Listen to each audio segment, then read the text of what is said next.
Maybe Samsung wants to compete with a larger iPhone, maybe they just didn't want to include an S Pen this time around. Whatever the reason, here we have the Samsung Galaxy S6 Edge Plus. Basically a Note 5 with a curved display but without the S Pen. So let's take a closer look at it.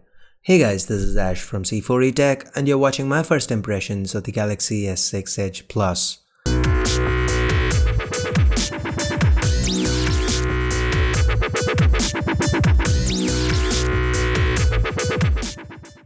The S6 Edge Plus looks like a blown-up S6 Edge.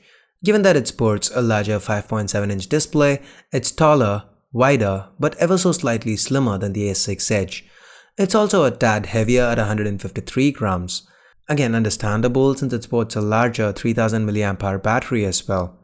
Talking about the battery, there's still support for fast charging and wireless charging built in. With regards to hardware placements, there are a few changes. The position of the microphone's changed, and the IR blaster has now been removed. The angle of the metal to the sides is a little steeper this time around, helping with ergonomics. But barring these, the Edge Plus still feels like the S6 Edge, just bigger. And that holds true when it comes to the internals as well. The S6 Edge Plus is also powered by the 64-bit Exynos 7420 chip.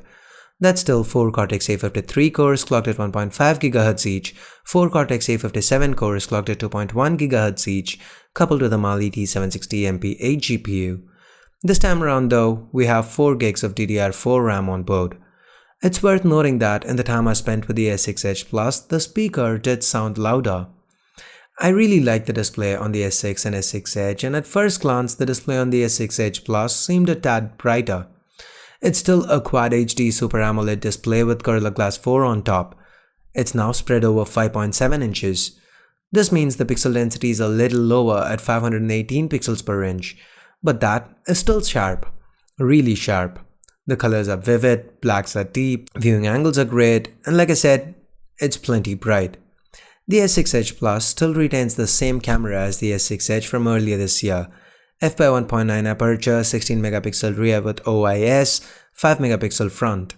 And given that the cameras on the S6 and the S6 Edge performed great, I expect the Edge Plus to do well as well. There's also support for 4K recording, and if I felt there was one thing missing on the S6, it was that the Pro mode didn't provide an option to control shutter speed. Samsung's now added that to the S6 Edge Plus.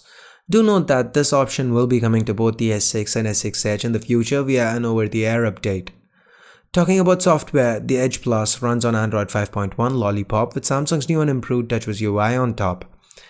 The UI feels fast and snappy, and yeah, Flipboard's still wonky, but turn it off and it feels smooth. There are a few preloaded apps including some Microsoft apps, and all fan favorite features from the S6 and S6 Edge are also present here.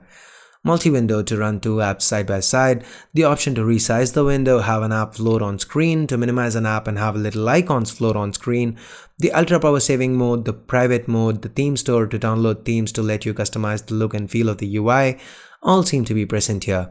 You can still double press the home key to quickly launch the camera, and you can now even triple press it to shrink the display to ease single-handed usage. The fingerprint scanner is also present and works as well as ever. Now, with the S6 Edge, we saw Samsung introduce some new functionality to the Edge screen. That's still here, and Samsung's also added a few new tweaks. There's an Apps Edge now that lets you access your favorite apps by swiping from the sides, and you also get an option to set where you swipe from. Neat.